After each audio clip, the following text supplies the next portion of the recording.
Kannur CPM ചെയ്യുന്നത് അവരുടെ ഗുണ്ടായുസമാണ്. Party സെക്രട്ടറിയുടെ നിയോജക മണ്ഡലത്തിൽ വേറെ ആരും നോമിനേഷൻ കൊടുക്കാൻ പാടില്ല. ഭീഷണിപ്പെടുത്തി ചെയ്യാണ്. ഉദ്യോഗസ്ഥന്മാരെ ഭീഷണിപ്പെടുത്തിയിട്ട് പിൻവലിപ്പിക്കുകയാണ്. ഇതുവരെ കാണുകയോ കേൾക്കാത്ത ചെയ്ത രീതിയാണ്. ആളുകളെ ഭീഷണിപ്പെടുത്തുകയാണ്. ഫോണിൽ വിളിച്ച് നിങ്ങളെ തട്ടിക്കളയും, അത് ചെയ്ത് കളയും, ഇല്ലാതാക്കി കളയും, നിങ്ങളെ ജീവിപ്പിക്കാൻ സമ്മതിക്കില്ല എന്ന് പറയാണ്. വെല്ലുവിളി നടത്തി പോയ പോക്കിന് അങ്ങോട്ടേക്ക് പോയാൽ മതിയോ? നോമിനേഷൻ കൊടുക്കാൻ വേണ്ടി ആളെ നിശ്ചയിക്കണ്ടേ? എന്തേ കൊടുക്കാൻ കഴിയാതെ പോയത്? വെറുതെ ബടായി പറഞ്ഞിട്ട് കാര്യമില്ല. വെല്ലുവിളി നടത്തിയിട്ട് പോയിട്ടും കാര്യമില്ല. നോമിനേഷൻ കൊടുക്കാൻ ആളെ കണ്ടെത്തണം, പ്രപ്പോസ് ചെയ്യാനും ആളെ കണ്ടെത്തണം. ആളെ കണ്ടെത്തേണ്ട ചുമതല CPM-നല്ല. തദ്ദേശ തെരഞ്ഞെടുപ്പിന് എണ്ണിത്തിട്ടപ്പെടുത്തിയ ദിവസങ്ങൾ മാത്രം ബാക്കിയുള്ളപ്പോൾ ജനാധിപത്യപരമായ തെരഞ്ഞെടുപ്പിനുള്ള സാഹചര്യം സംസ്ഥാനത്തുണ്ടാകുന്നില്ല എന്ന ആരോപണം ഉയർത്തുകയാണ് പ്രതിപക്ഷം. പലയിടങ്ങളിൽ ഏകപക്ഷീയമായി വിജയിച്ചു എന്നുള്ള ആത്മവിശ്വാസം CPM മുന്നോട്ട് വെക്കുമ്പോൾ അത് ഗുണ്ടായുസത്തിലൂടെയാണ്, CPM ഗുണ്ടായുസമാണ് കാണിക്കുന്നത് എന്നുള്ളതാണ് പ്രതിപക്ഷ നേതാവിന്റെ അടക്കം ആരോപണം. ഇന്നിപ്പോൾ പുറത്തു വന്ന 2 ആരോപണങ്ങൾ, ഒന്ന് പത്തനംതിട്ടയിലും ഒന്ന് പാലക്കാടും. ഈ 2 ഇടങ്ങളിലും ഭീഷണി ഉണ്ടാകുന്നുണ്ട് എന്നത് വ്യക്തമാകുന്ന ചില സന്ദേശങ്ങൾ കൂടി പുറത്തു വരികയാണ്. അതൊന്ന് കേൾക്കാം. ആവേശപ്പെടേണ്ട ആവശ്യമില്ല.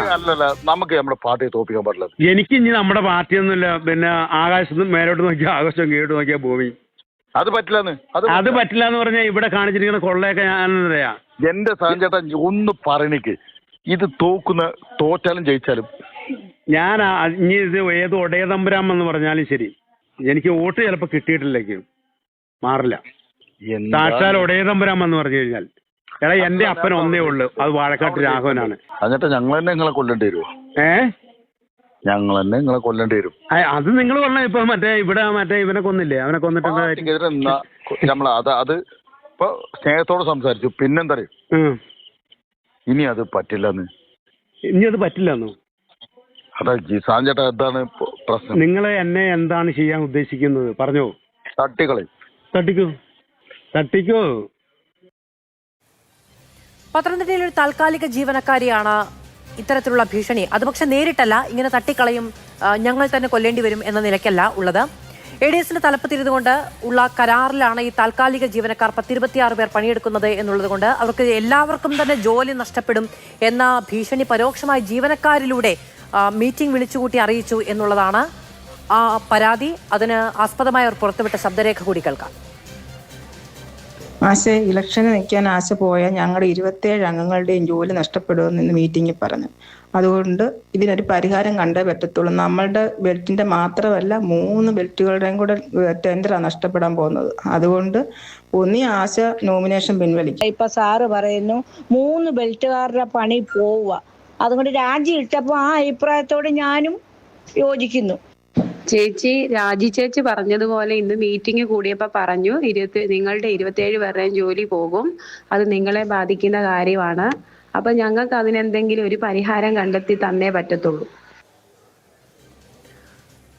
ദൗർഭാഗ്യകരമായ സാഹചര്യമാണ്. നേരിട്ടുമല്ലാതെയുമുള്ള ഭീഷണി ഒരു തെരഞ്ഞെടുപ്പിന്റെ പശ്ചാത്തലത്തിൽ ഉണ്ടാവുക എന്ന് പറയുന്നത് ജനാധിപത്യത്തിന് ഭൂഷണമല്ല എന്ന് പറയേണ്ടതില്ലല്ലോ. നമ്മൾ അടിസ്ഥാനപരമായ രാഷ്ട്രീയ വിദ്യാഭ്യാസമുള്ള സമൂഹത്തിൽ ഉൾപ്പെടുന്നവരാണ്. അങ്ങനെ ഒരു പശ്ചാത്തലം നമുക്കുണ്ട് എങ്കിൽ അതിന് പരിഹാരം കണ്ടെത്തുക എന്ന് പറയുന്ന ഉത്തരവാദിത്വം കൂടി ഉണ്ട്. നമ്മളോടൊപ്പം ചർച്ചയിൽ അഡ്വക്കേറ്റ് KS അരുൺകുമാർ, CPM-ൽ നിന്ന്, കോൺഗ്രസിൽ നിന്ന് ശ്രീ റിജിൽ മാക്കുറ്റി, BJP-യിൽ നിന്ന് ശ്രീ KVS ഹരിദാസ് എന്നിവരുണ്ട്. ഈ ഭീഷണി കേൾക്കേണ്ടി വന്ന പാലക്കാട് അട്ടപ്പാളി അഗളി പഞ്ചായത്തിലെ 18-ാം വാർഡിലെ സ്വതന്ത്ര സ്ഥാനാർത്ഥി ശ്രീ രാമകൃഷ്ണൻ നമ്മളോടൊപ്പം തത്സമയം ചേരുമെന്നുള്ളതാണ് നമ്മൾ പ്രതീക്ഷിക്കുന്നത്. അതുപോലെ ഇന്ന് തിരുവല്ലയിൽ താൽക്കാലിക ജീവനക്കാരിയായ UDF സ്ഥാനാർത്ഥി ആശാമോളോട് പത്രിക പിൻവലിച്ചില്ലെങ്കിൽ മുഴുവൻ താൽക്കാലിക ജീവനക്കാരുടെയും ജോലി കളയുമെന്നൊരു ഭീഷണിയാണ് ആശാമോൾക്ക് മുന്നിൽ വെക്കപ്പെട്ടത്. ആശാമോൾ കൂടി നമ്മളോടൊപ്പം തത്സമയം ചർച്ചയിൽ ചേരുന്നുമുണ്ട്. ആദ്യം അഡ്വക്കേറ്റ് KS അരുൺകുമാർ, അങ്ങേക്ക് എന്നെ കേൾക്കാമോ?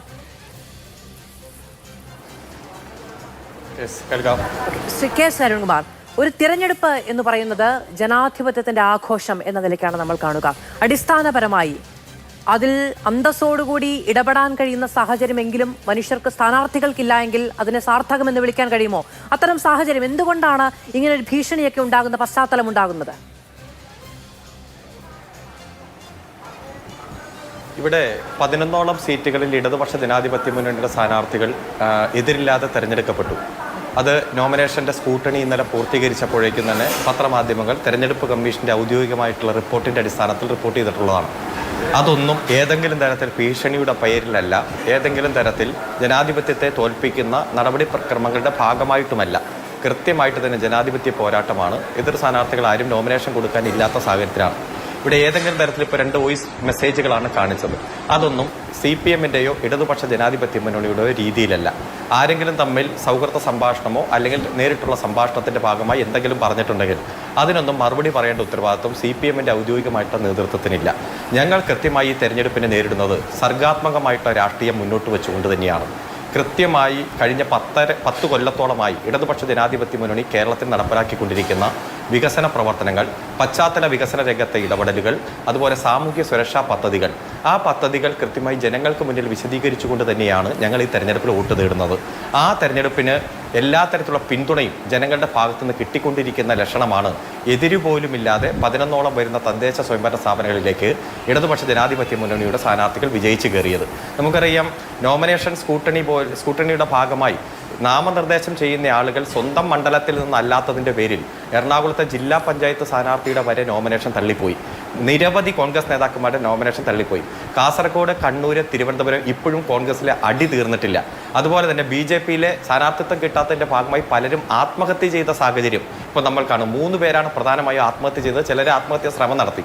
ഇതൊന്നും ചർച്ചാ വിഷയമല്ലാത്ത ഈ സാഹചര്യത്തിൽ ആരൊക്കെയോ എന്തൊക്കെയോ ഫോണിലൂടെ സംസാരിച്ചു എന്നതിൻ്റെ പേരിൽ നിങ്ങൾ 1 മണിക്കൂർ ചർച്ചയ്ക്ക് വേണ്ടി മാറ്റിവെക്കുകയാണ്.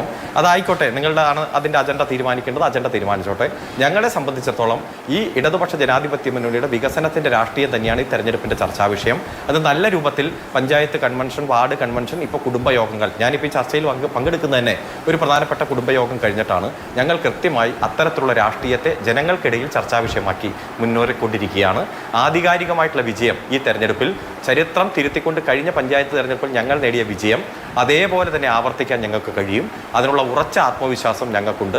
ഞങ്ങൾ ഒരു തരത്തിലും ഒരാൾക്കെതിരെയും ഭീഷണിയോ മറ്റു തരത്തിലല്ല. ഞങ്ങൾ ഉയർത്തിപ്പിടിക്കുന്ന രാഷ്ട്രീയം ജനങ്ങൾക്ക് മുന്നിൽ വിശദീകരിച്ചുകൊണ്ടാണ്. നിരവധി ആളുകൾ മറ്റ് രാഷ്ട്രീയം ഉപേക്ഷിച്ചുകൊണ്ട് ഞങ്ങളോടൊപ്പം യോജിക്കാൻ തയ്യാറായിട്ടുണ്ട്. ഇപ്പോൾ പത്തനംതിട്ടയിൽ തന്നെ RSS-ൻ്റെയും BJP-യുടെയും സജീവ പ്രവർത്തകരടക്കം നിരവധി ആളുകൾ ഞങ്ങളോട് യോജിക്കാൻ തീരുമാനിച്ചിരിക്കുന്നു. അങ്ങനെ വിവിധ വിഭാഗം ആളുകൾ ഞങ്ങളോട് യോജിക്കാൻ തീരുമാനിച്ചിരിക്കുന്നത് ഞങ്ങൾ ഉയർത്തിപ്പിടിക്കുന്ന രാഷ്ട്രീയം ശരിയാണ്, സത്യസന്ധമാണ് എന്നതുകൊണ്ട് തന്നെയാണ്. അത് ഉയർത്തിപ്പിടിച്ചുകൊണ്ട് ഞങ്ങൾ മുന്നോട്ട് പോവുക തന്നെ ചെയ്യും. ശരി, അങ്ങ് പറഞ്ഞത് സൗഹൃദ സംഭാഷണത്തിനിടയിൽ ആരെങ്കിലും തമ്മിൽ അങ്ങനെ ചില പ്രയോഗങ്ങൾ ഉണ്ടായിട്ടുണ്ടെങ്കിൽ അത് പാർട്ടിയുടെ നിലപാടോ അല്ലെങ്കിൽ പാർട്ടിയുടെ വാക്കുകളോ അല്ല എന്നുള്ളതാണ്. ഈ ഭീഷണി സന്ദേശങ്ങൾ പുറത്തു വന്നപ്പോൾ നമ്മൾ ചില പ്രതികരണങ്ങൾ തേടുകയുണ്ടായി. CPM-ന്റെ അട്ടപ്പാടി ഏരിയ സെക്രട്ടറി ശ്രീ പ്രേമൻ ആ സമയത്ത് മാതൃഭൂമി ന്യൂസിനോട് സംസാരിക്കുകയും ഈ സംഭാഷണത്തെക്കുറിച്ച് പ്രതികരിക്കുകയും ചെയ്തു. അതുകൂടി ഒന്ന് കേൾക്കാം. രണ്ടുപേരും വർഷങ്ങളായുള്ള ഒരു ബന്ധമാണ്, അച്ഛനും മകനുള്ള ഒരു ബന്ധമാണ് ഇവർ തമ്മിൽ. അച്ഛനും മകനുള്ള ബന്ധമാണോ കൊന്നുകളയെന്നൊക്കെ പറയുന്നത്? അല്ല, അതിന് ആ രീതിയിൽ എപ്പോഴും തമാശ രീതിയിൽ സംസാരിക്കാറുണ്ട് ഇവര്. ഇന്നലെ ഉച്ചയ്ക്ക് വരെ 1 മണി വരെ സ്കൂട്ടനിങ്ങിന് ഇവർ ഒന്നിച്ച് എല്ലാവരും തമാശയും പറഞ്ഞ് പിരിഞ്ഞവരവര്. അപ്പൊ അത് അവിടെ വെച്ച് ഈ സംസാര രീതിയിൽ അങ്ങനെ കൊണ്ട് സംസാരിച്ചു എന്നല്ലാതെ അത് ഒരു സ്ഥിരമായ ഒരു ഭീഷണി സ്വരമല്ല. അതൊരു തമാശ രീതിയിൽ ഉപയോഗിക്കുന്ന വാക്കുകളായിട്ട്. ശ്രീ K.S. അരുൺകുമാർ, ഈ സൗഹൃദ സംഭാഷണത്തിന്റെ നിഘണ്ടുവിൽ എവിടെയെങ്കിലും തട്ടിക്കളയും എന്നൊരു വാക്കുണ്ടോ? നിങ്ങളുടെ പ്രാദേശിക നേതാക്കളും അങ്ങും എല്ലാവരും ഈ സൗഹൃദ സംഭാഷണത്തെക്കുറിച്ചാണ് പറയുന്നത്. നിങ്ങളെ ഞങ്ങൾ തന്നെ കൊന്നുകളയേണ്ടി വരും. വീണ്ടും ആവർത്തിച്ച് ചോദിക്കുമ്പോൾ തട്ടിക്കളയും, എന്തു ചെയ്യുമെന്നാണ് ചോദിക്കുന്നത്, തട്ടിക്കളയും എന്നാണ് പറയുന്നത്.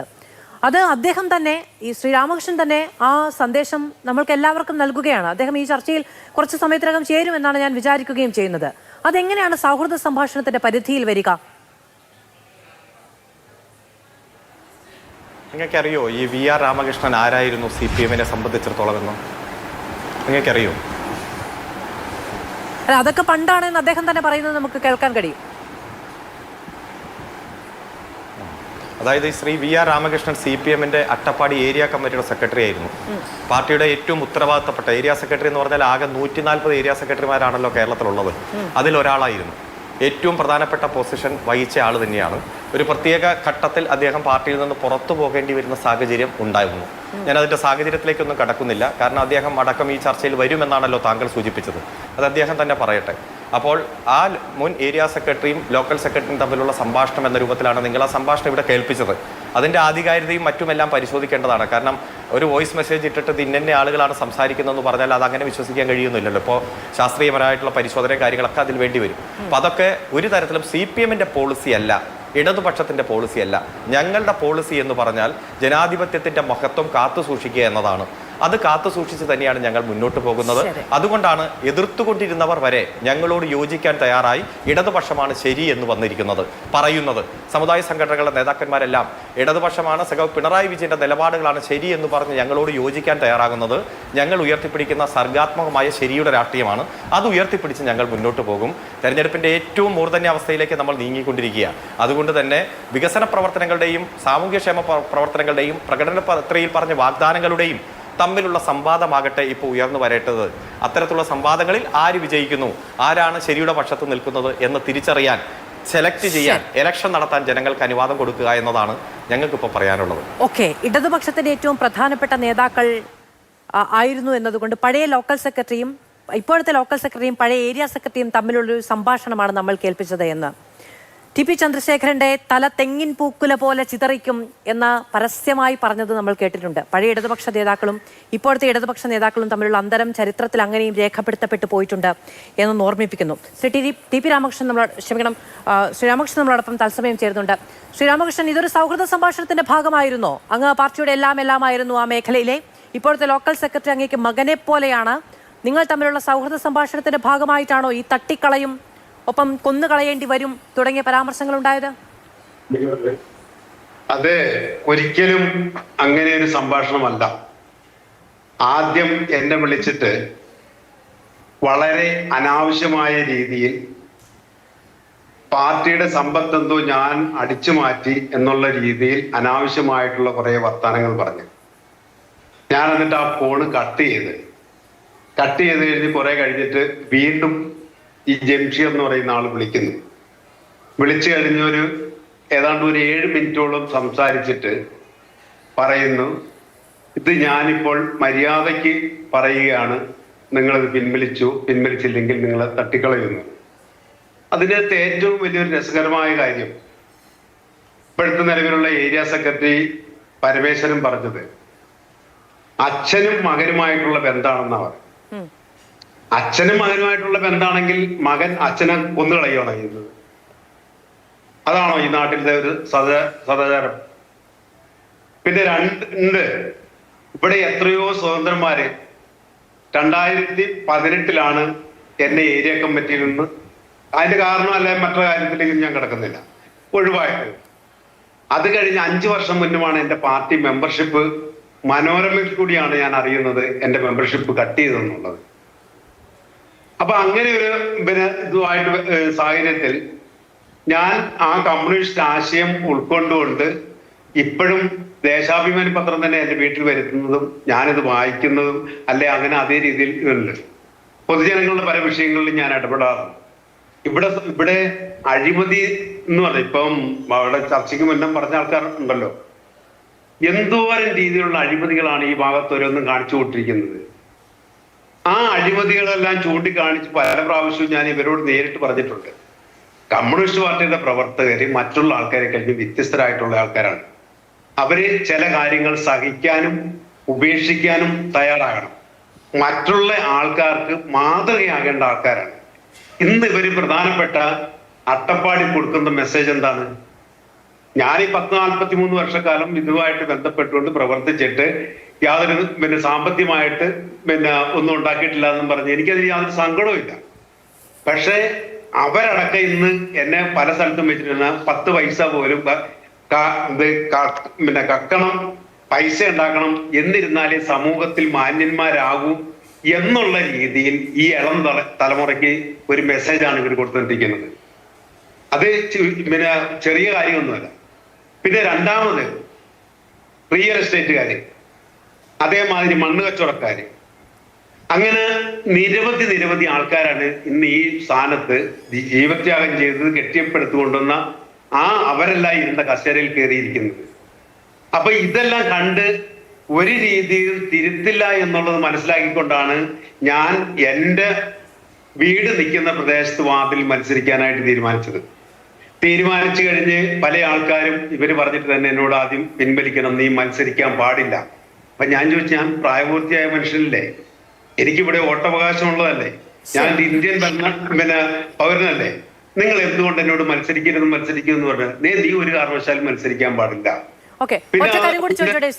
രാമകൃഷ്ണൻ, ഇത് കൃത്രിമമായി തയ്യാറാക്കിയ ഒരു ഓഡിയോ സന്ദേശമാക്കാനുള്ള സാധ്യതയുണ്ട് എന്നൊരു വിമർശനം ഉണ്ടായാൽ എന്താണ് അതിന് മറുപടി? ഇത് ഒരു കൃത്രിമമായിട്ട് ഉണ്ടാക്കുന്ന അല്ല. ജംഷീർ നേരിട്ട് ഇത് എന്നോട് വിളിച്ചു പറഞ്ഞതും ഈ കാര്യങ്ങളും എല്ലാം കറക്റ്റ് ആയിട്ടുള്ള കാര്യങ്ങളാണ്. അപ്പൊ അതിനുള്ള ശ്രമം, കാരണം ഇന്ന് ഈ കാലഘട്ടത്തിൽ എന്തെല്ലാം രീതിയിലുള്ള തിരിമറികളൊക്കെ ചെയ്യുമായിരിക്കും. ശരി, ദയവേത് തുടരണം ശ്രീ രാമകൃഷ്ണൻ. ശ്രീ ആശാമോൾ കൂടി നമ്മളോടൊപ്പം ഉണ്ട്. ശ്രീമതി ആശാമോൾ, എന്താണ് ഇപ്പോഴത്തെ തീരുമാനം? ഈ പത്രിക പിൻവലിക്കാനുള്ള സമ്മർദ്ദം സ്വാഭാവികമാണ്. 1026 സഹജീവനക്കാരുടെ ജോലി നഷ്ടപ്പെടുന്ന സങ്കടത്തിൽ അവർ സംസാരിക്കുമ്പോൾ പലതരത്തിലുള്ള പ്രതികരണങ്ങൾക്ക് സാധ്യതയുണ്ട്. എന്താണ് അതുമായി മുന്നോട്ട് പോകാൻ തന്നെയുള്ള തീരുമാനമല്ലേ ഉണ്ടാകുന്നത്? അതെ, അതുമായിട്ട് മുന്നോട്ട് പോകാനായിട്ടാണ് തീരുമാനം. ഇങ്ങനെയൊരു അതിപ്പം ADSന്റെ അധ്യക്ഷ എന്ന നിലയ്ക്ക് നിങ്ങൾ ഏർപ്പെട്ട കരാറായതുകൊണ്ട് തന്നെ മത്സരിച്ചാൽ അങ്ങനെ ഒരു കരാർ റദ്ദ് ചെയ്യപ്പെടും എന്നൊരു സാങ്കേതികമായ സാഹചര്യം അവിടെ ഉണ്ടോ? നമ്മുടെ കരാറിൽ കാലാവധി 22/2/24 മുതൽ 23/12/25 വരെ ഒരു വർഷത്തേക്കാണ്. കരാർ കാലയളവിലെ കുടുംബശ്രീ അംഗങ്ങൾ ജോലി ഹാജരാകുന്നതിലെ കൃത്യത, പ്രവർത്തന മികവ്, പ്രതിദിന ഉൽപാദന ലക്ഷ്യം കൈവരിക്കുന്നതിലെ കാര്യക്ഷമത എന്നിവയുടെ അടിസ്ഥാനത്തിൽ കരാർ കാലാവധി പരമാവധി 2 വർഷം 1+1 കൂടി ദീർഘിപ്പിക്കുവാൻ കമ്പനിക്ക് അധികാരമുണ്ടായിരിക്കും. ആ ഒരു വർഷം കൂടെ ഞങ്ങൾക്ക് നീട്ടിത്തരാമെന്നാണ് അറിയിച്ചത്. ഇത് വന്നേക്കുന്നതെന്ന് പറഞ്ഞാൽ ഞങ്ങളിൽ മുന്നിലുള്ള ഒരു ബെൽറ്റ് ഉണ്ടായിരുന്നു, 1 മാസം മുൻപ് ഉണ്ടായിരുന്ന ഒരു ബെൽറ്റ്. ആ ബെൽറ്റിന് കമ്പനി ദീർഘിപ്പിച്ച് കൊടുത്തിട്ടുണ്ട്. വേറെ ഇനി നമുക്ക് 3 ബെൽറ്റുണ്ട്. ഈ കാലയളവിൽ തന്നെ വെച്ചേക്കുന്ന 3 ബെൽറ്റുകാരാണ്. ആ ബെൽറ്റുകാർക്കും കൂടെ ദീർഘിപ്പിച്ച് തരാമെന്ന് വാക്കാൽ അറിയിച്ചിട്ടുണ്ട്. ഇങ്ങനെ ഒരു വ്യവസ്ഥ ഉണ്ടായിരുന്നു. അങ്ങനെ ഒരു മത്സരം ഉണ്ടായാൽ അത്ര വലിയ ഭീഷണി ഉണ്ടാകുന്നുണ്ടോ?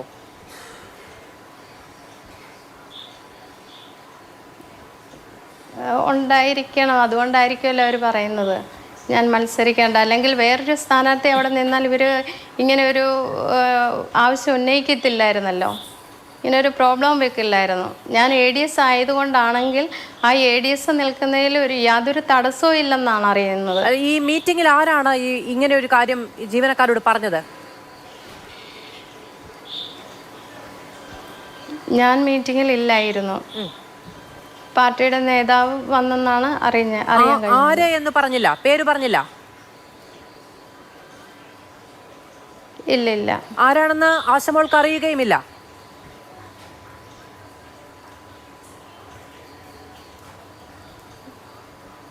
അറിയാം, പറയാൻ കഴിയില്ല.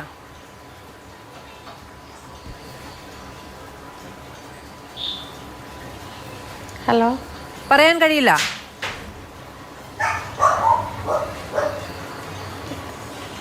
ഹലോ, കേൾക്കാമോ? ആശമോൾക്ക് ഞാൻ ചോദിക്കുന്നത് കേൾക്കാമോ?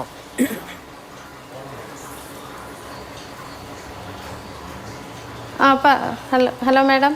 ഓക്കെ, ആരാണ് ഇത് പറഞ്ഞത് എന്നറിയാം, പക്ഷെ പറയാൻ കഴിയില്ല എന്നാണോ?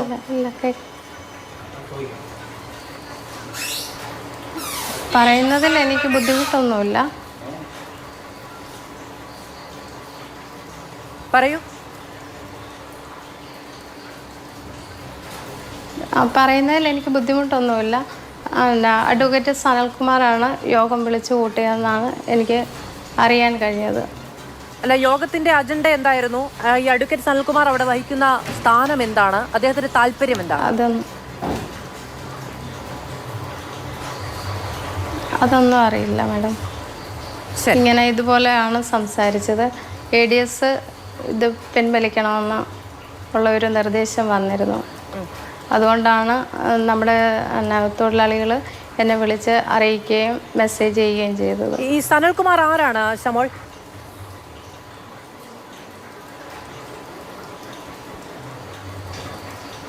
ഹലോ, കേൾക്കാമോ? ഞാൻ ചോദിക്കുന്നത് കേൾക്കാമോ? ആ കേൾക്കാം മാഡം. ഈ സനൽകുമാർ ആരാണ്? പാർട്ടിയുടെ നേതാവാണെന്നറിയാം. എന്ത് സ്ഥാനത്തിരിക്കുന്ന ആളാണെന്ന് ആശമോൾക്ക് അറിയാമോ? ഇല്ല. ശരി, ഓക്കെ, ഞാനത് അന്വേഷിക്കാം. വളരെയധികം നന്ദി ശ്രീമതി ആശമോൾ ഞങ്ങളോട് സംസാരിച്ചതിന്. തുടരുമെന്ന് ഞാൻ വിചാരിക്കുന്നു, മറ്റ് പ്രശ്നങ്ങളില്ല എങ്കിൽ. ശ്രീ റിജിൽ മാക്കുറ്റി, ഇപ്പോൾ കഴിഞ്ഞ ദിവസം നിങ്ങളുടെ DCC പ്രസിഡന്റ് വാർത്താ സമ്മേളനം നടത്തി പറയുകയാണ് ഗുണ്ടാ ഭീഷണിയാണ്, CPMന്റെ ഭീഷണി മൂലം നോമിനേഷൻ കൊടുക്കാൻ കഴിയാത്ത സാഹചര്യമാണ് ഉള്ളത് എന്നുള്ളത്. രണ്ട് തലങ്ങളുണ്ട് അതിന്. ഒന്ന്, കോൺഗ്രസ് പോലെ വലിയൊരു പ്രസ്ഥാനത്തിന് ആരുടെയെങ്കിലും ഭീഷണിയുടെ മുന്നിൽ നോമിനേഷൻ കൊടുക്കാൻ കഴിയുന്ന സാഹചര്യമില്ല എന്ന് പറയുന്നത് നാണക്കേടാണ്. രണ്ടാമത്തേത്, അങ്ങനെ ഒരു സാഹചര്യമുണ്ടെങ്കിൽ അതുമായി ബന്ധപ്പെട്ട പരാതികളുമായി മുന്നോട്ട് പോകണം. ഇപ്പോൾ ഗുണ്ടായിസം കാണിക്കുന്നു എന്നുള്ള പരാതിയാണ് പ്രതിപക്ഷ നേതാവ് മാധ്യമങ്ങൾക്ക് മുന്നിൽ പറയുന്നത് എന്നുള്ള വിമർശനമാണ് ഉന്നയിക്കുന്നത്. അതിനുതകുന്ന സാഹചര്യം എന്താണ് കണ്ണൂരിൽ? കണ്ണൂരിൽ നിങ്ങൾ ഈ കോർപ്പറേഷനിലൊക്കെ പാർട്ടി കോട്ടയിൽ മുട്ടി നിൽക്കുന്നവരല്ലേ? ശ്രീമതി മാധു, ഇപ്പോൾ കണ്ണൂരിലെ രാഷ്ട്രീയം ഇന്നും ഇന്നലെയും തുടങ്ങിയതല്ലല്ലോ. കണ്ണൂരിലെ രാഷ്ട്രീയ ചരിത്രത്തിൽ ജനാധിപത്യപരമായിട്ടുള്ള വോട്ടവകാശം ജനങ്ങൾക്ക് കിട്ടിയത് തന്നെ ഈ അടുത്ത കാലത്താണ്. പല CPM കോട്ടകളിലും കടന്നു കയറാൻ സാധിക്കാത്ത രൂപത്തിലുള്ള ഏറ്റവും ഭീകരമായ ജനാധിപത്യ വിരുദ്ധ പ്രവർത്തനം നടത്തി ഏകപക്ഷീയമായി ഏകാധിപത്യപരമായി തെരഞ്ഞെടുപ്പിനെ നേരിട്ട ചരിത്രമാണ് പഴയ കാലത്തുള്ളത്. നമ്മുടെ മുമ്പിൽ ഒരുപാട് കാര്യങ്ങൾ അതിനകത്തുണ്ട്. പക്ഷേ കാലം കുറച്ച് മാറിയിരുന്നു. പക്ഷേ ഇപ്പോഴും വീണ്ടും ആ രൂപത്തിൽ ആന്തൂർ മലപ്പെട്ട എന്ന് പറയുന്നത് CPMന്റെ പാർട്ടി കോട്ട എന്നുള്ളതാണ് അവർ എക്കാലം അത്രയും പറയുന്നത്.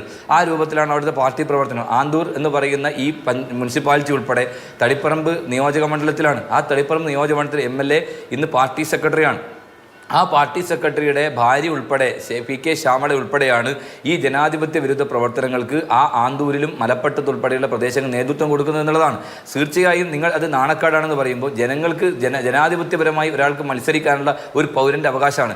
ആ അവകാശത്തെ പ്രത്യേകിച്ച് പാർട്ടി ഗ്രാമങ്ങളിൽ പോയി രാഷ്ട്രീയ പ്രവർത്തനം നടത്തുന്നതിൻ്റെ പ്രയാസം ആ നാട്ടിലെ സാധാരണക്കാരെ ആളുകളുടെ പ്രയാസത്തിലാണെന്ന് ശ്രീമതി മാധുവിന് അറിയുമെന്ന് എനിക്കറിയില്ല. പക്ഷേ അത്രയേറെ പ്രയാസങ്ങളും പ്രതിസന്ധികളും അതിജീവിച്ചാണ് അവിടെ ഇത്തരം രാഷ്ട്രീയ പ്രവർത്തനം നടത്തുന്നത്. ഒരു സ്ഥാനാർത്ഥി നോമിനേഷൻ കൊടുത്താൽ, സ്ഥാനാർത്ഥിയെ പിന്താങ്ങിയാൽ അവരെ വീടിനകത്തേക്ക് റീത്ത് വെക്കുക, അവരുടെ കിണറിൽ മലമൂത്ര വിസർജനം നടത്തുക, അതോടൊപ്പം തന്നെ പൂച്ചയെ കൊന്നിടുക, അത്തരത്തിലുള്ള ഏറ്റവും ഹീനമായ പ്രവർത്തനം നടത്തുക, സാമൂഹ്യ ഭ്രഷ്ട് കൽപ്പിക്കുക, ആ രൂപത്തിലുള്ള ഏകാധിപത്യ പ്രവർത്തനം നടത്തുന്ന പ്രധാനപ്പെട്ട CPMന്റെ പാർട്ടി കോട്ടകളാണ് ഈ ആന്തൂർ എന്ന് പറയുന്ന പേര്. പാർട്ടിയുടെ ഏകാധിപത്യം എന്ന് പറയുമ്പോൾ നല്ല രീതിയിലുള്ള പേരല്ല. ജനാധിപത്യപരമായ അവകാശങ്ങളെ ചവിട്ടിമതിച്ച നാടാണ്. പക്ഷേ അവിടെ അതിനെയൊക്കെ അതിജീവിച്ചുകൊണ്ട് അവിടുത്തെ പ്രവർത്തകന്മാർ തങ്ങളുടെ ജീവൻ പോലും പണയം വെച്ചുകൊണ്ടാണ് ആന്തൂർ പോലെയുള്ള സ്ഥലത്ത് ഞങ്ങളുടെ പാർട്ടി പ്രവർത്തിക്കുന്നത്. ഞങ്ങളുടെ പാർട്ടിയുടെ ഒരു മണ്ഡലം പ്രസിഡന്റ് ശ്രീ ആന്തൂർ ദാസേട്ടൻ, ആ ആന്തൂരിൽ ഏറ്റവും ജനകീയനായ നേതാവായിരുന്നു. മണ്ഡലം കോൺഗ്രസ് കമ്മിറ്റി പ്രസിഡന്റായിരുന്നു. ശ്രീ ഗോവിന്ദൻ മാഷയുടെ നേതൃത്വത്തിൽ അറിവോടുകൂടിയാണ് അദ്ദേഹത്തെ അക്കാലത്ത് പാർട്ടി ഗുണ്ടകൾ അതിക്രൂരമായി വെട്ടിക്കൊലപ്പെടുത്തിയ ആന്തൂർ ദാസൻ എന്ന് പറയുന്ന രക്തസാക്ഷിയുടെ മണ്ണാണ് ഈ ആന്തൂർ. അവിടെയാണ് ഞങ്ങൾ ഇത്രയും ഏകാധിപത്യപരമായി പ്രവർത്തിക്കുമ്പോഴും അവിടെ രാഷ്ട്രീയ പ്രവർത്തനത്തിൽ മുമ്പോട്ട് പോകുന്നത്. ഇന്നലെ സംഭവിച്ചെന്താണ്? അവിടെ ഇന്നലെ 10 പേരടങ്ങുന്ന ഞങ്ങളുടെ സ്ഥാനാർത്ഥി ലിവ്യ എന്ന് പറയുന്ന സ്ഥാനാർത്ഥിയെ 10 പേരടങ്ങുന്ന സംഘം അവർ തട്ടിക്കൊണ്ടുപോയി അവരെ പാർട്ടി ഓഫീസിൽ പാർപ്പിക്കുകയാണ്. അത് മാത്രമല്ല, പിന്താങ്ങിയ ആളുകളെ പ്രത്യേകിച്ച് വാർഡ് 18 തളി വാർഡിലെ മുനിസിപ്പൽ വൈസ് ചെയർമാനായി മത്സരിക്കേണ്ട സ്ഥാനാർത്ഥിയുടെ റൂമിൽ കൊണ്ടുപോയി, അവിടുത്തെ സ്റ്റാൻഡിംഗ് കമ്മിറ്റി ചെയർമാൻ അയാൾ അവിടെ ഭീഷണിപ്പെടുത്തി അവിടെ ഇരുത്തുകയാണ്. നേതൃത്വം കൊടുക്കുന്നത് ആരാ? പാർട്ടി സെക്രട്ടറിയുടെ ഭാര്യ ശ്യാമല ടീച്ചറാണ്. എവിടെയെങ്കിലും നിങ്ങൾ കേട്ടിട്ടുണ്ടോ? നിങ്ങളൊരു കാര്യം പറയാം, ഈ തെരഞ്ഞെടുപ്പിനകത്ത് CPM വാട്ടലുവാൻ പോവാണ്. ഇതുപോലെ നാണം കെട്ട ഒരു തെരഞ്ഞെടുപ്പ് CPM നേരിട്ടില്ല. ഭരണത്തിന്റെ അവസാന നാളുകളിൽ ശബരിമല അയ്യപ്പന്റെ സ്വർണം കെട്ട് ഘോഷയാത്ര പോലെ ഓരോ CPM നേതാക്കൾ ജയിലിലേക്ക് പോകുന്നു. ഈ നാട്ടിലെ ജനങ്ങൾക്ക് ജീവിക്കാൻ പോലും സാധിക്കാത്ത രൂപത്തിലേക്കുള്ള വലിയ പ്രതിസന്ധി ഇവിടെ ഉണ്ടാകുന്നു.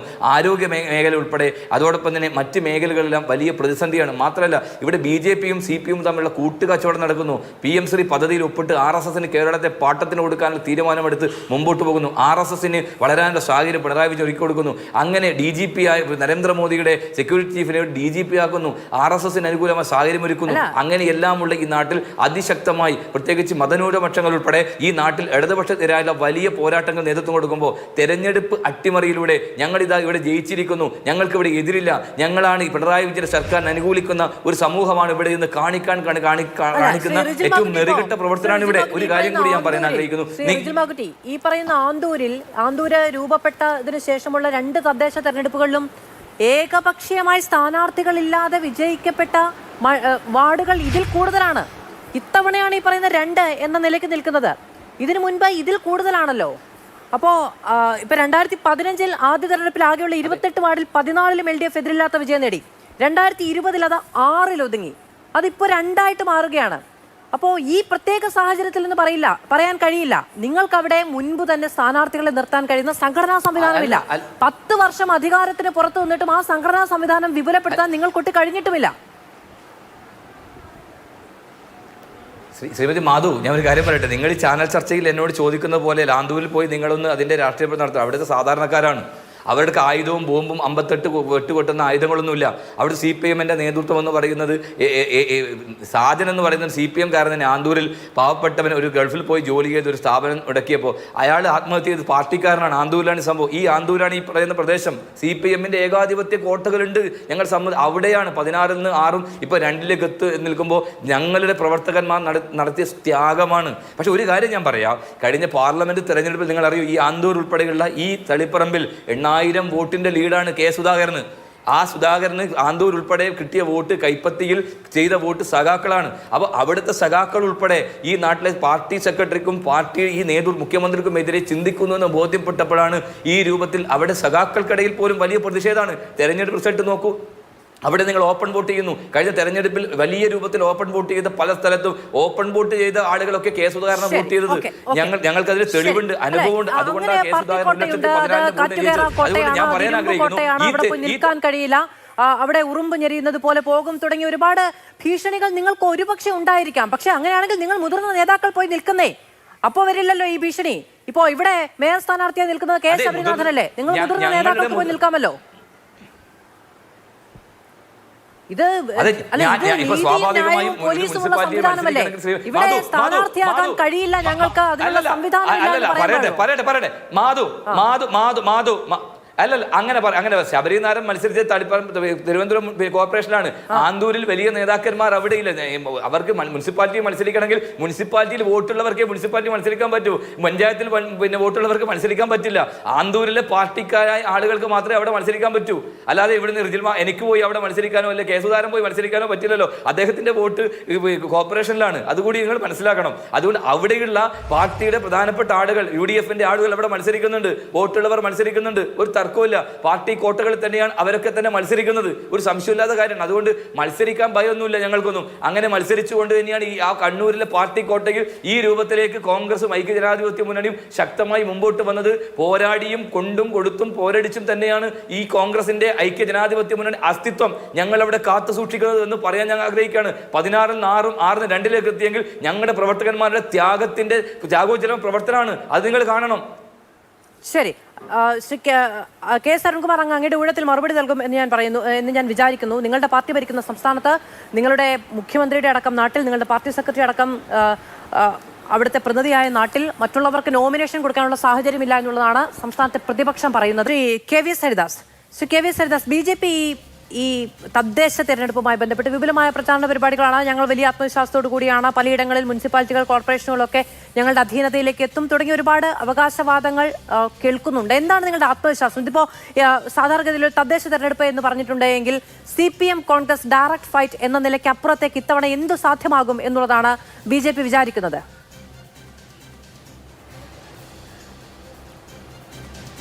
അല്ല മധു, കേരളത്തിലെ ഈ തദ്ദേശ സ്വയംഭരണ തെരഞ്ഞെടുപ്പ് ഒരു വഴിത്തിരിവ് തന്നെയായിരിക്കും.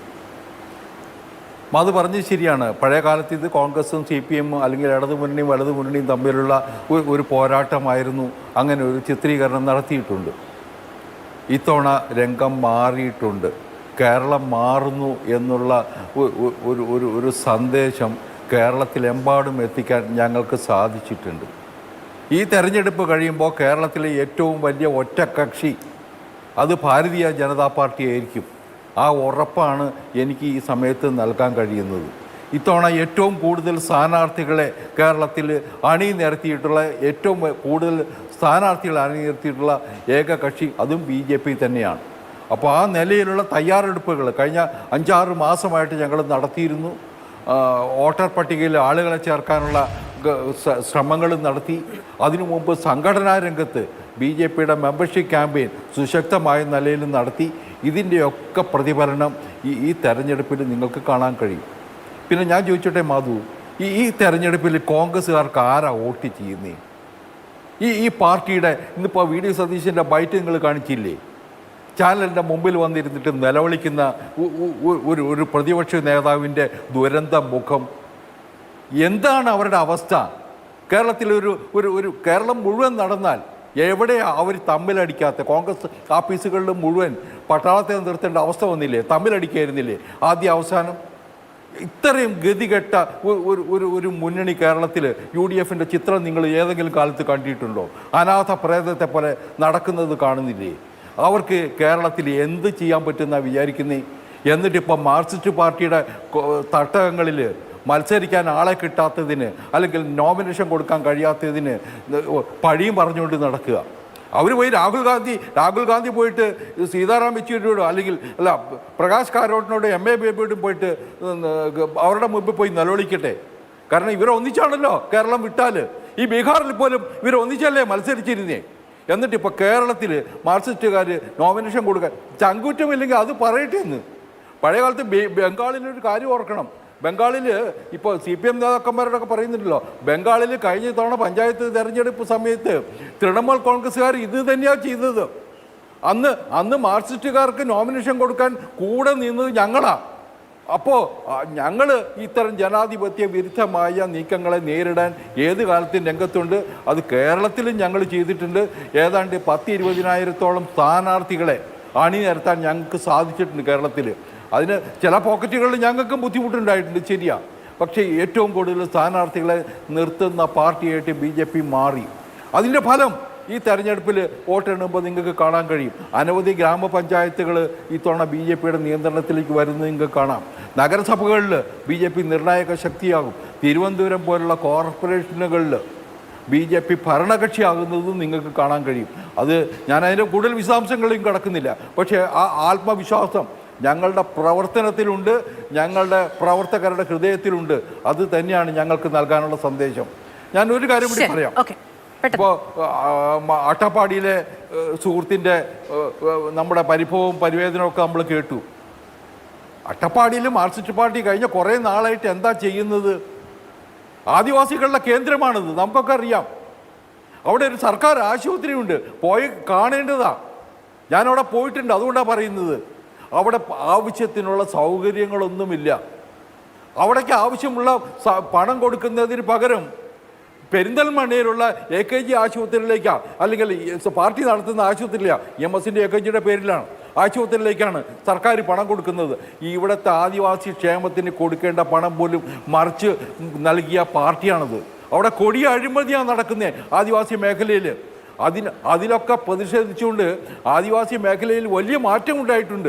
അതിൽ BJPയുടെ കഴിഞ്ഞ തെരഞ്ഞെടുപ്പിൽ BJPക്ക് പഞ്ചായത്തിൽ പ്രാതിനിധ്യമുണ്ട്, ബ്ലോക്കിൽ പ്രാതിനിധ്യമുണ്ട്.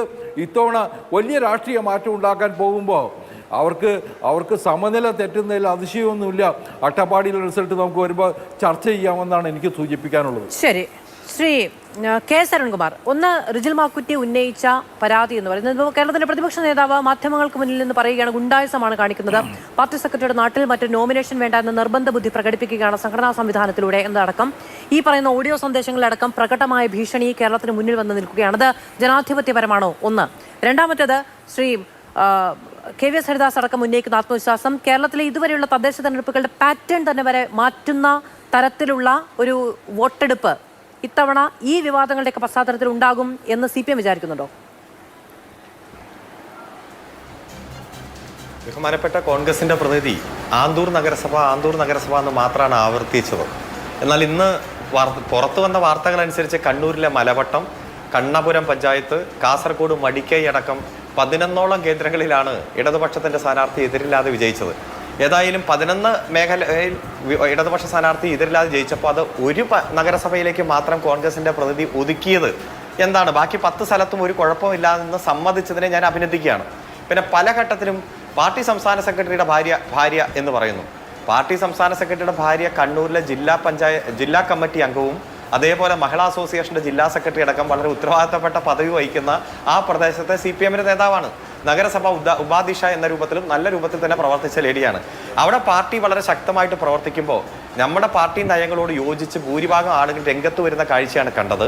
ഇവിടെ പല ഘട്ടത്തിലും ഞങ്ങൾ സൂചിപ്പിച്ചിട്ടുണ്ട്, പാർട്ടിയുടെ ഉത്തരവാദിത്തപ്പെട്ട ഏറ്റവും വലിയ ചുമതലകൾ വഹിച്ചയാൾ പാർട്ടിയിൽ നിന്ന് പുറത്താക്കപ്പെടുമ്പോൾ വർഗശത്രുവിനേക്കാൾ വലിയ ശത്രുവായി മാറുന്നതെല്ലാം കേരളത്തിന്റെ രാഷ്ട്രീയ ചരിത്രം എടുത്ത് പരിശോധിച്ചാൽ ഈ പാർട്ടിയിലല്ല പല പാർട്ടികളിലും നമ്മൾ കണ്ടിട്ടുണ്ട്.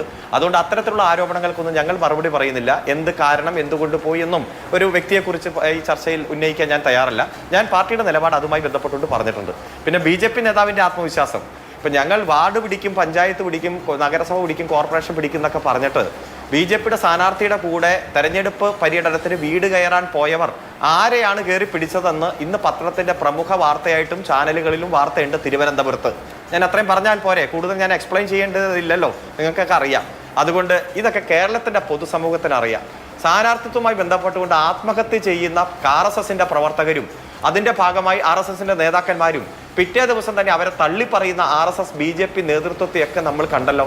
വിരല് മുറിച്ച് ഞരമ്പ് മുറിച്ച് ആത്മഹത്യക്ക് ശ്രമിച്ച വനിതാ പ്രവർത്തകരെയും നമ്മൾ കണ്ടു. ഇപ്പോൾ കാസർഗോഡ് കോൺഗ്രസിന്റെ മഞ്ചേശ്വരത്ത് കോൺഗ്രസിന്റെ ഓഫീസ് അടച്ചുപൂട്ടി ലീഗിന് സീറ്റ് കൊടുത്തതിൽ പ്രതിഷേധിച്ച, അതുപോലെ തന്നെ കാസർഗോഡും കണ്ണൂരും അതുപോലെ തന്നെ തിരുവനന്തപുരത്ത് ആറ്റിങ്ങലും എല്ലാം എത്ര പരസ്യമായിട്ടുള്ള അടിയാണ് ലൈവ് വന്നത്.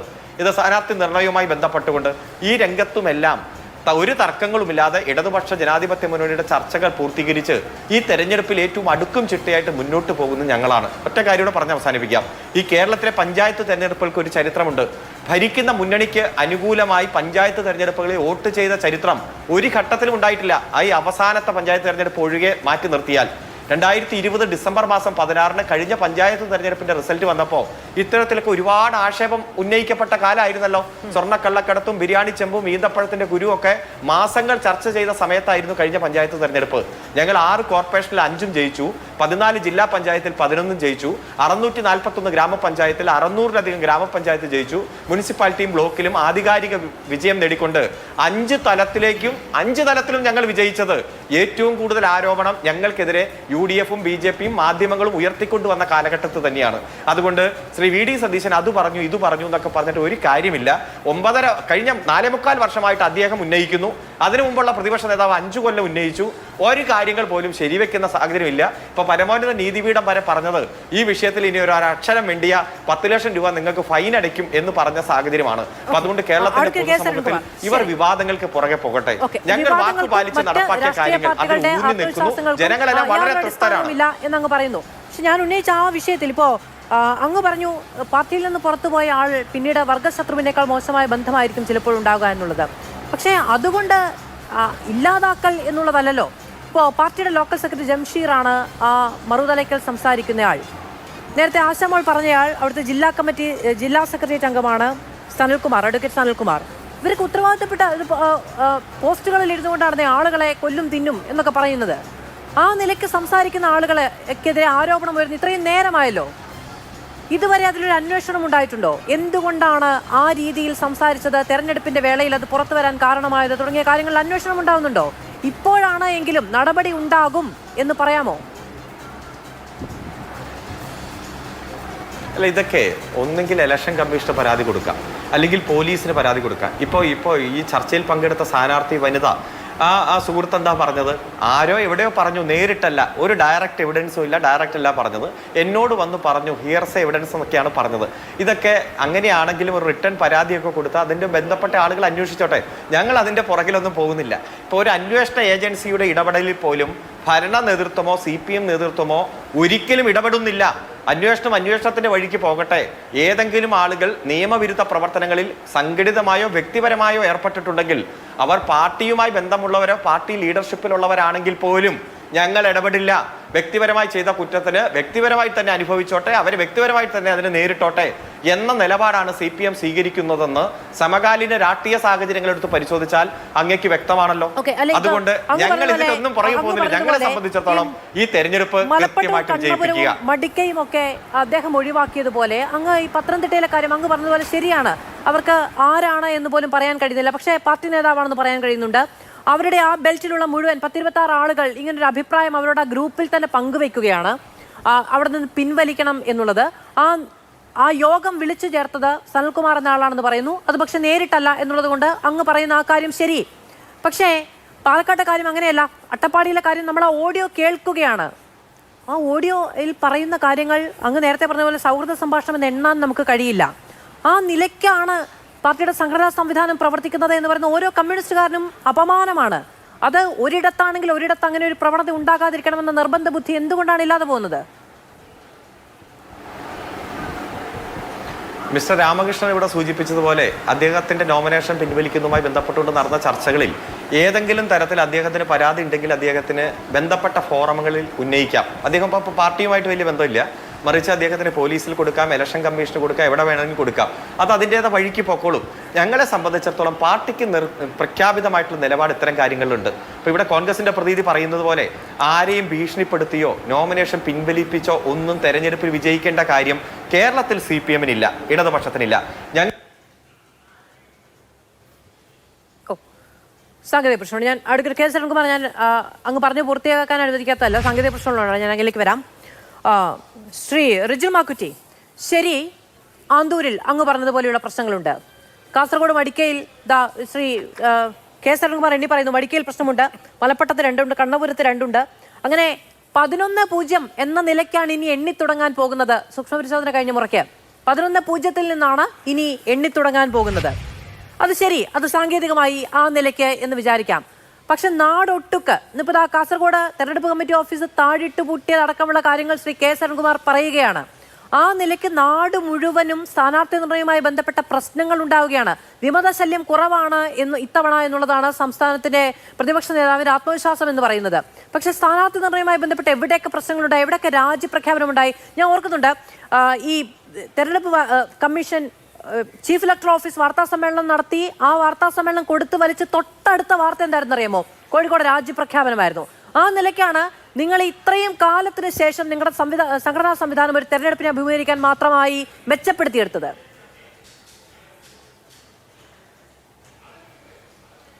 ശ്രീമതി മാധു, ഒരു ജനാധിപത്യ പാർട്ടി എന്നതിൽ അഭിപ്രായ വ്യത്യാസം സ്വാഭാവികമായിട്ടും ഉണ്ടാകും. അതിന്റെ ഭാഗമായിട്ട് ചില വിഷയങ്ങൾ ഉണ്ടാകും. അതല്ലല്ലോ ഇവിടുത്തെ പ്രശ്നം. ഇപ്പൊ ഞാനൊരു കാര്യം പറയാം. എന്റെ ഹലോ, കേൾക്കാമോ? അല്ല, ഈ ജനാധിപത്യ പാർട്ടി എന്ന് പറയുന്ന വിശദീകരണം അഡ്ഡപടലം സംഘടനാ സംവിധാനം പരാജയപ്പെടുമ്പോൾ എല്ലാം എടുത്തു പറയല്ലേ, ക്ലീശയായി പോകുന്നുണ്ട്. അല്ല, ഞാൻ പറയട്ടെ. അങ്ങനെ മംഗൽപാടിയിൽ LDF-ന്റെ സ്ഥാനാർത്ഥി സിറ്റിംഗ് സീറ്റിൽ അവിടെ സ്ഥാനാർത്ഥിയില്ല, അല്ലെങ്കിൽ മുസ്ലിം ലീഗാണ് ജയിച്ചത്. അങ്ങനെയൊക്കെ പറയുന്നത് ചില സ്ഥലത്ത് പ്രശ്നമുണ്ട്. അതല്ല നമ്മൾ പറയേണ്ട. ഈ മലപ്പട്ടത്തും അതോടൊപ്പം തന്നെ ഈ ആന്തൂരും നടന്ന ജനാധിപത്യ വിരുദ്ധ പ്രവർത്തനമാണ്. നിങ്ങൾ നേരത്തെ പറഞ്ഞു 29-ൽ വളരെ 16 അതോടൊപ്പം തന്നെ ആ രൂപത്തിൽ വന്നപ്പോൾ തന്നെ മത്സരിക്കാൻ പറ്റാത്ത സ്ഥലത്ത് 2ലേക്ക് എത്തി നിൽക്കുന്നു എന്ന് പറയുമ്പോൾ ഞങ്ങളുമായി ബന്ധപ്പെട്ട സംഘടനാ സംവിധാനത്തിൻ്റെ ഭാഗമാണ്. അതോടൊപ്പം ഞാൻ നേരത്തെ പറഞ്ഞത്, ഞങ്ങളുടെ സ്ഥാനാർത്ഥിയെ അവിടെ ഒരു SC സ്ഥാനാർത്ഥിയാണ്, രാവിലെ 10 ആളുകൾ കൊണ്ടുപോയി വനിതാ സ്ഥാനാർത്ഥിയെ തട്ടിക്കൊണ്ടുപോവാണ്. അവിടെ പാർട്ടിയുടെ സംസ്ഥാന സെക്രട്ടറി ഭാര്യ നിന്നിട്ടാണ് ഈ കാര്യങ്ങളൊക്കെ ചെയ്തത്. ഭാര്യ ഇപ്പോൾ പറഞ്ഞു വലിയ ജനകീയമായ ചെയർപേഴ്സൺ ആയിരുന്നു എന്ന് പറയുമ്പോൾ ഈ ടീച്ചറാണ് അവിടെ ചെയർമാനായിരിക്കുമ്പോഴാണ് സാജൻ ആത്മഹത്യ ചെയ്തത്. എങ്ങനെ ആത്മഹത്യ ചെയ്തെന്ന് ഈ കേരളം ചർച്ച ചെയ്യപ്പെട്ടതാണ്. PP ദിവ്യ നവീൻ ബാബുവിനെ കൊന്നപ്പോൾ ഈ ടീച്ചറുടെ ഏകാധിപത്യ പ്രവണതയാണ് സാജൻ മരിച്ചത്. അതാണോ ജനകീയ എന്റെ മുമ്പിൽ നടത്തിപ്പോകരുത്. ആത്മഹത്യാ പ്രേരണ കുറ്റത്തിലാണ് അന്വേഷണം നടക്കുന്നത്. എന്താണ് അതെ, കൊന്നു എന്ന് പറയുമ്പോൾ ആ മനുഷ്യൻ മരിച്ചത് എന്താ? മനോവേദന കൊണ്ടല്ലേ? അദ്ദേഹത്തെ ആക്ഷേപിച്ചിട്ടല്ലേ? നിരപരാധി ഒരു മനുഷ്യനെ കള്ളനെന്ന് വിളിച്ചാൽ എല്ലാവർക്കും ഒരുപോലെ നിൽക്കാൻ കഴിയില്ല. സ്വാഭാവികമായി ആത്മഹത്യ ഒന്നിനും പരിഹാരമല്ല. പക്ഷേ പറയട്ടെ അതെ, അല്ലല്ല, നിങ്ങൾ അങ്ങനെ ന്യായീകരിക്കണ്ടല്ലോ. ഞങ്ങൾക്കറിയാലോ എങ്ങനെയാണ് ആത്മഹത്യ ബന്ധപ്പെട്ട നിരന്തരം ആ വിഷയം എടുക്കുകയും നിരന്തരം ആ വിഷയത്തിൽ ചർച്ച ചെയ്യുകയും PP ദിവ്യ അടക്കമുള്ള ആളുകളുടെ ഓരോ ഇടപാടുകളെയും നിശ്ചിതമായി വിമർശിക്കുകയും ഒക്കെ ചെയ്ത ഒരു സംവിധാനത്തിൽ ഇരുന്നു കൊണ്ടാണ് ഞാൻ പറയുന്നത്, PP ദിവ്യ നവീൻ ബാബുവിനെ കൊന്നപ്പോൾ എന്ന് പറഞ്ഞു പോകരുത്. നമ്മളൊരു കാര്യം പറയുമ്പോൾ അതിലൊരു ഒരു അടിസ്ഥാനപരമായ പിഴവുണ്ടാകരുത് എന്ന് പറയുന്നത് ജനാധിപത്യ ചർച്ചകളുടെ അടിസ്ഥാനപരമായ യോഗ്യതയാണ്. അല്ലല്ല, അതെ ഞാൻ പറഞ്ഞിട്ടെ. ഞാൻ PP ദിവ്യ അദ്ദേഹം തൽസ്വഭാവിയും അല്ല ഹരിശ്ചന്ദ്രനാണെന്ന് പറഞ്ഞിട്ടല്ലോ അദ്ദേഹം മരിച്ചത്. ആ മരണത്തിന് കാരണം എന്താ? അവർ പറഞ്ഞ ആ വെറുത്ത വാക്കുകളല്ലേ?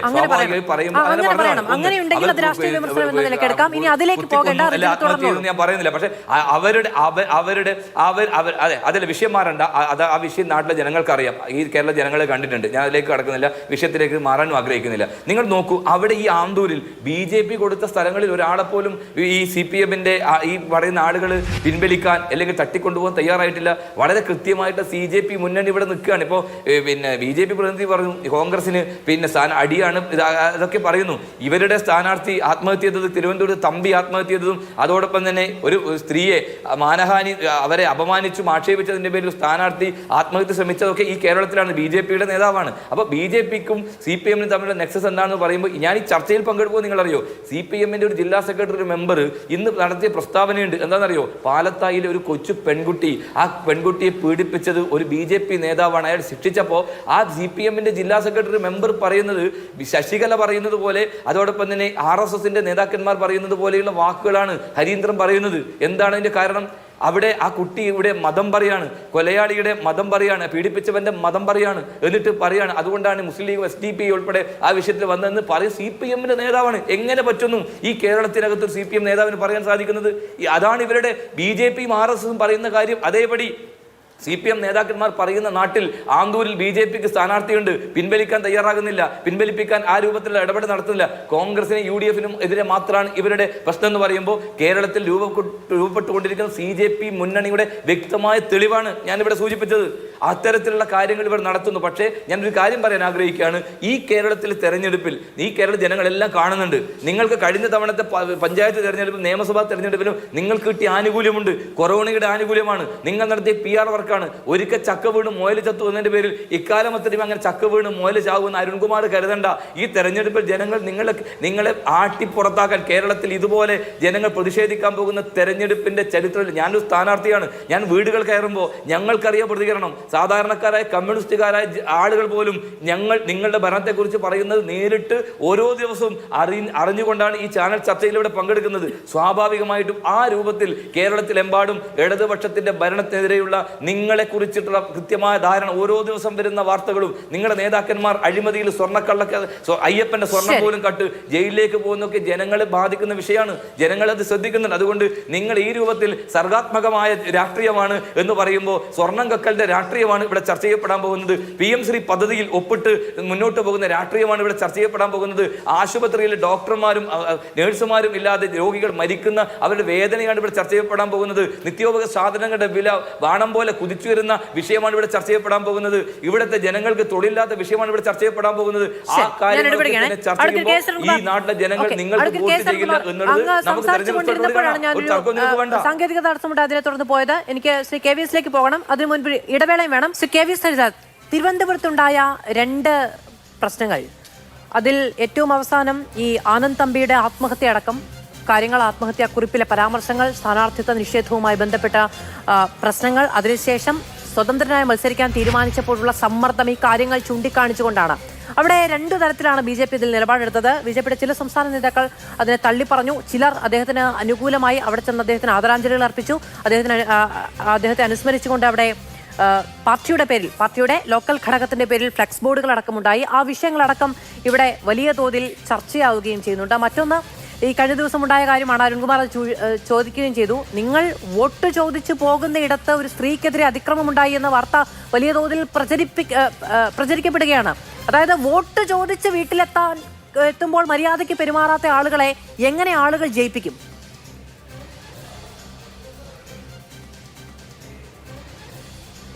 മധു, ഇത്തവണത്തെ കേരളം ചർച്ച ചെയ്യാൻ പോകുന്ന വിഷയങ്ങൾ എന്തൊക്കെയാണ്? നമ്മൾ ചെറിയ ചെറിയ സംഭവങ്ങളുണ്ട്, അതിലൊന്നും ഞങ്ങളാരും ന്യായീകരിക്കാൻ വരുന്നില്ല. ഒരു കാരണവശാലും അപകടം കാണിക്കുന്ന ആൾക്കാരെ സംരക്ഷിക്കാൻ ഞങ്ങളാരും ഉണ്ടാവില്ല.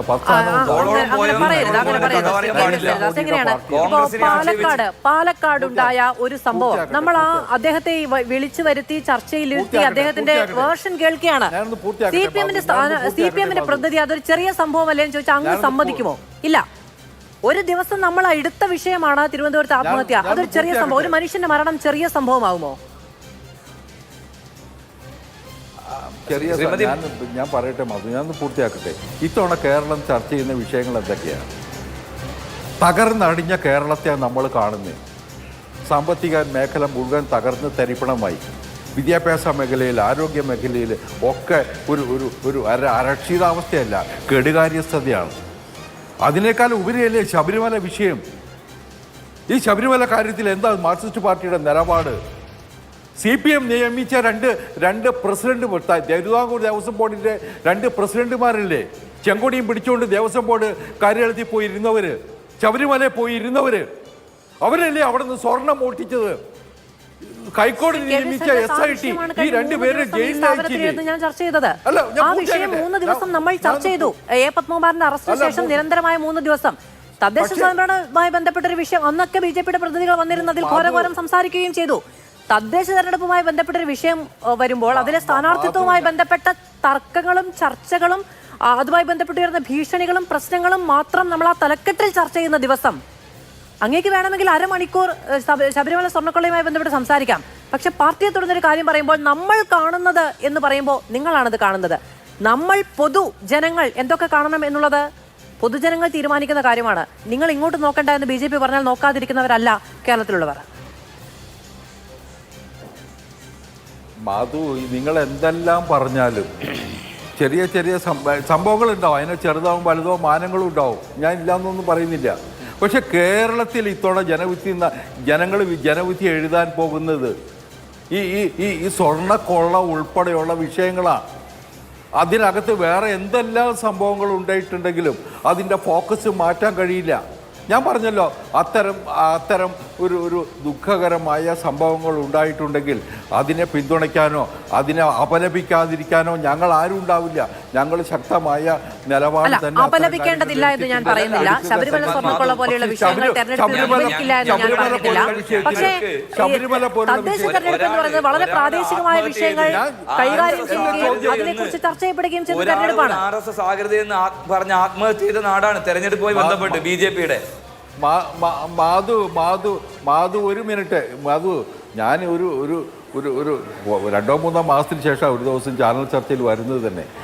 ഒരു വിഷയം പറയുമ്പോൾ ഇത്രയ്ക്ക് അസഹിഷ്ണുത കാണിക്കല്ലേ. എനിക്ക് ആകെ ഒരു ചോദ്യമുള്ളൂ CPM നേതാക്കന്മാരോട്. 2 പേര് ജയിലിൽ പോയില്ലേ? അയ്യപ്പൻ്റെ സ്വർണം കണ്ടതിനല്ലേ? SIT അല്ലേ കണ്ടെത്തിയത്? ഹൈക്കോടതി നിരീക്ഷണത്തിലല്ലേ അന്വേഷണം നടക്കുന്നേ? അവർക്കെതിരായിട്ട് ഒരു നടപടി എടുത്തോ ഇവര്? അവരെ പുറത്താക്കിയോ? അതിനെ തള്ളി പറഞ്ഞോ CPM? അതിനുശേഷം വരട്ടെ. കേരളം ചർച്ച ചെയ്യുന്ന വിഷയം അതാ. നമ്മളൊക്കെ വീട് കയറുമ്പോൾ അറിയാം, തെരഞ്ഞെടുപ്പ് കാലത്ത് വീട് കയറുമ്പോൾ ഈ തിരുവനന്തപുരത്തെയോ അല്ലെങ്കിൽ ഏതെങ്കിലും ഒരു വിഷയമല്ല ചർച്ച ചെയ്യുന്നത്. കേരളം മുഴുവൻ ചർച്ച ചെയ്യുന്നത്, കാസർഗോഡ് മുതൽ തിരുവനന്തപുരം വരെ ചർച്ച ചെയ്യുന്നത് CPM നടത്തിയ ഈ തട്ടിപ്പ് മാത്രമല്ല. കോൺഗ്രസ് നേതാവിന്റെ കാലത്ത് ശബരിമലയിൽ ഈ വിഷയമൊന്നും ചർച്ച ചെയ്യപ്പെടില്ല എന്ന് ഇവിടെ ആർക്കും അഭിപ്രായമില്ല. ഈ വിഷയങ്ങളും എല്ലാ വിഷയങ്ങളും ചർച്ച ചെയ്യപ്പെടും. പക്ഷേ അങ്ങേക്ക് CPM-നോട് ഒരു ചോദ്യമേ ഉള്ളൂ എന്ന് പറയുന്നു. ആ ചോദ്യം കഴിഞ്ഞ് 3 ദിവസമായി ആ ചോദ്യവും അതിനപ്പുറമുള്ള ചോദ്യവും ഇതിനേക്കാൾ ഉച്ചയിൽ ചോദിച്ച ഒരാളാണ് ഞാൻ. സ്വാഭാവികമായും ഒരു വിഷയം ഒരു തലക്കെട്ടിട്ട് ഇന്ന് ചർച്ചയ്ക്കിരിക്കുമ്പോൾ അങ്ങ് ആ ചോദ്യം തന്നെ ആവർത്തിക്കാൻ നിൽക്കുകയാണെങ്കിൽ നമുക്ക് നമ്മുടെ പ്രേക്ഷകരോടൊരു നീതി കാണിക്കാൻ കഴിയില്ലല്ലോ. ഞാൻ അരുൺകുമാറിനോട് ചോദിച്ചത് അവരുടെ പാർട്ടിയുമായി ബന്ധപ്പെട്ട കാര്യങ്ങളാണ്. ശ്രീ റിജിൽ മാക്കുറ്റിയോട് ചോദിച്ചത് കോൺഗ്രസുമായി ബന്ധപ്പെട്ട പ്രശ്നങ്ങളാണ്. അങ്ങയോട് ചോദിക്കുന്ന BJP-യുമായി ബന്ധപ്പെട്ട പ്രശ്നങ്ങളാണ്. അങ്ങ് മുഴുവൻ CPM-യുമായി ബന്ധപ്പെട്ട കാര്യം പറഞ്ഞിട്ടുണ്ടെങ്കിൽ BJP-ക്കാർ മറുപടി പറയും. ഞാൻ BJP-യുടെ കാര്യം തന്നെയാണ് പറഞ്ഞത്. കേരളം ചർച്ച ചെയ്യുന്ന ഒരു വിഷയത്തിനകത്തേക്ക് വേറെ എന്തെങ്കിലും ഒരു വിഷയം കുത്തിച്ചെലുത്തി ഫോക്കസ് മാറ്റാൻ ശ്രമിക്കരുത്. തെറ്റ് ചെയ്തിട്ടുണ്ടെങ്കിൽ BJP-യുടെ ഒരു പ്രവർത്തകൻ തെറ്റ് ചെയ്തിട്ടുണ്ടെങ്കിൽ ഞങ്ങൾ അതിനെ പിന്തുണയ്ക്കുന്നില്ല, അതിനെ ശക്തമായിട്ട് അപലപിക്കണം. അത്തരക്കാരെ ചുമന്നുകൊണ്ട് നടക്കുന്നൊരു ശീലവും BJP-ക്കില്ല. ഒരു സംശയം വേണ്ട അക്കാര്യത്തിൽ. ഞങ്ങൾ ശബരിമലയിലെ സ്വർണ്ണക്കള്ള നടത്തിയ ആളെ സംരക്ഷിക്കുന്ന പോലെ ഞങ്ങൾ ഇവരെ ആരെയും സംരക്ഷിക്കാൻ വരുന്നില്ല. കോൺഗ്രസിൻ്റെ നേതാവ് ശബരിമലയിലേക്ക് പാത്രം മേടിച്ചതിൻ്റെ പേരിൽ കോടികൾ തട്ടിയതിനെ പോലെ ആ നേതാക്കന്മാരെ സംരക്ഷിക്കുന്ന കോൺഗ്രസിൻ്റെ സംസ്കാരം അത് ഞങ്ങൾ പുലർത്തുന്നില്ല. ഇത് കേരളം ചർച്ച ചെയ്യുന്നുണ്ട്, കേരളം മനസ്സിലാക്കുന്നുണ്ട്. അതുകൊണ്ട് ഇത്തരം സംഭവങ്ങൾ ദുഃഖകരമായ സംഭവങ്ങൾ ഉണ്ടായിട്ടുണ്ട് എന്ന് തന്നെ സമ്മതിക്കുന്നു. ഉണ്ടായിട്ടുണ്ടെങ്കിൽ അതിനെ തള്ളി പറഞ്ഞുകൊണ്ട് അതിനെ അധിക്ഷേപിച്ചുകൊണ്ട് അത്തരക്കാരെ മാറ്റി നിർത്തിക്കൊണ്ട് തന്നെയാണ് ഞങ്ങൾ പോകുന്നത്. അതിനൊന്നും CPM-ഉം കോൺഗ്രസും തയ്യാറാകുന്നില്ല മാധു. അതും കൂടി ഇടയ്ക്കിടയ്ക്ക് ഓർമ്മിപ്പിക്കേണ്ടേ അവരെ.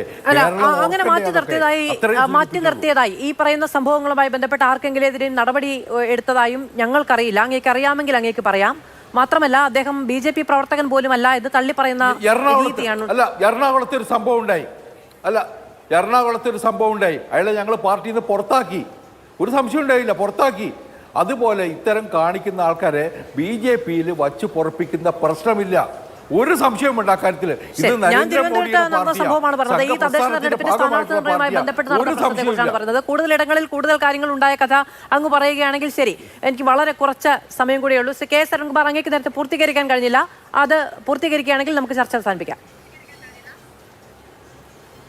ഇപ്പൊ കോൺഗ്രസിന്റെയും BJPയുടെയും പ്രതിനിധികൾ വളരെ ആവേശത്തോടെ പറയുന്നത് ജനങ്ങൾ മുഴുവൻ വലിയ വിദ്വേഷത്തിലാണ്, വിഷമത്തിലാണെന്നൊക്കെയാണ്.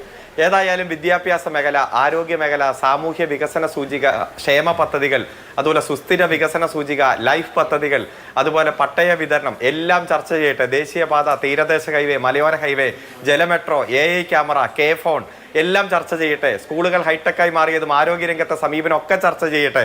ഈ ജനങ്ങൾ അസംതൃപ്തരാണെന്ന് നിങ്ങൾ പറയുമ്പോൾ ഇതിന്റെയൊക്കെ മറുപടി ഈ വരുന്ന ഡിസംബർ മാസം 13 വരും. ബഹുമാനപ്പെട്ട റിജിൽ മാക്കുട്ടി പറഞ്ഞല്ലോ, ഞാനൊരു സ്ഥാനാർത്ഥിയാണ്, എന്റെ വാർഡിൽ അതാണ് ഇതാണ്. വിവിധ മുനിസിപ്പാലിറ്റികളിൽ, കോർപ്പറേഷനുകളിൽ, പഞ്ചായത്തുകളിൽ, ജില്ലാ പഞ്ചായത്ത് അതിർത്തിയിലെല്ലാം തെരഞ്ഞെടുപ്പ് പ്രചരണത്തിന്റെ ഭാഗമായി പോകുന്ന ആളാണ്. അങ്ങനെ പോയിട്ട് വന്നിട്ടാണ് ഈ ചർച്ചയിലിരിക്കുന്നത്. ജനങ്ങൾ വളരെ സന്തോഷരാണ്. ഞങ്ങൾ വരുമ്പോൾ പെൻഷൻ 600 രൂപ, ഇപ്പോൾ പെൻഷൻ 2000 രൂപ. അതുപോലെ വീട്ടമ്മമാർക്ക് പെൻഷൻ, യുവജനങ്ങൾക്ക് പെൻഷൻ. ഈ ഒരു സംസ്ഥാനത്തും സ്വപ്നം കാണാൻ പറ്റാത്ത പദ്ധതി നേട്ടങ്ങളുമായി LDF സർക്കാർ മുന്നോട്ട് പോകുമ്പോൾ ജനങ്ങളെല്ലാം ഇടതുപക്ഷത്തിന് അനുകൂലമായി ചിന്തിക്കുമ്പോൾ കേരളത്തിന്റെ ജനാധിപത്യ പ്രക്രിയയിൽ ഏറ്റവും വലിയ ഈ വിഷയങ്ങളൊക്കെയാണ് സംസ്ഥാന വ്യാപകമായി ചർച്ച ചെയ്യപ്പെടുക എന്നുള്ളതാണ് മൂന്ന് പാർട്ടിയുടെയും പ്രതിനിധികൾ പറയുന്നത്. തദ്ദേശീയമായ വിഷയങ്ങൾ, ഏറ്റവും തദ്ദേശീയമായ വിഷയങ്ങൾ കൂടി ചർച്ച ചെയ്യപ്പെടുന്ന, ഏറ്റവും പ്രാദേശികമായ വിഷയങ്ങൾ കൂടി ചർച്ച ചെയ്യപ്പെടുന്ന തെരഞ്ഞെടുപ്പാണ് തദ്ദേശ തെരഞ്ഞെടുപ്പ്. ഈ വിഷയങ്ങളെല്ലാം പ്രധാനമായും ചർച്ചയാകും. പക്ഷേ ഒരു തിരഞ്ഞെടുപ്പ് നടക്കുമ്പോൾ അവിടെ ഒരു ഫെയർ പ്ലേക്ക് ഒരു ഗ്രൗണ്ട് ഉണ്ടാവുക എന്ന് പറയുന്നത് ഏറ്റവും പ്രധാനപ്പെട്ട കാര്യമാണ്. ഇന്ന് 2 ഓഡിയോ സന്ദേശങ്ങൾ പുറത്തു വന്നത് അതിന് വിഘാതമായി നിൽക്കുന്നതാണ്. അതെന്താണ് എന്നത് അന്വേഷിക്കുക എന്നടക്കം നിയമവ്യവസ്ഥയുടെ നിലനിൽപ്പിനെ, നീതിന്യായ വ്യവസ്ഥയുടെ നിലനിൽപ്പിനെ ബാധിക്കുന്ന കാര്യമാണ്. അതിൽ ഇടപെടലുണ്ടാകും എന്ന് വിചാരിക്കുന്നു. ഒരിടത്തും തിണ്ണമെടുക്കു കാണിച്ചുള്ള വിജയങ്ങളിലേക്ക് ഏതു രാഷ്ട്രീയ പാർട്ടിയുടെ പ്രവർത്തകരാണെങ്കിലും പോകരുത് എന്നുള്ളത് ജനാധിപത്യത്തിലെ ഏറ്റവും അടിസ്ഥാനപരമായ ആവശ്യമാണ്. വളരെയധികം നന്ദി പാനലിസ്റ്റുകൾക്കും പ്രേക്ഷകർക്കും.